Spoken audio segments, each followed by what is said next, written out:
সামনে রমাদান আসছে, সবাই একটা প্রিপারেশন নেব ইনশাআল্লাহ। তো আপনারা দীর্ঘ সময় অপেক্ষা করেছেন, এই জন্য আপনাদের সবাইকে জাযাকুমুল্লাহ খায়রান। আল্লাহ পাক আপনাদের জানে মালে সময়ে শ্রমে বরকত দান করে দেন। প্রথমে আমি কয়েকটা পয়েন্ট আগে টাচ করতে চাই, যেটা আপনাদের এবং আমাদের সবার জন্যই আগামী 1 মাস খুব কাজে দেবে ইনশাআল্লাহ। প্রথম কথা হচ্ছে যে রমাদান মাস আসার আগেই একটা মানসিক প্রিপারেশন নিতে হবে।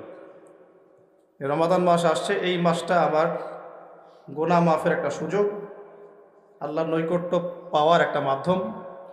এর চেয়ে শ্রেষ্ঠ কোনো মাস নাই। তাই বছরে যা করেছি এখন থেকে খাস তওবা করে আল্লাহর দিকে ফিরে আসা। আল্লাহ পাক তৌফিক দান করেন।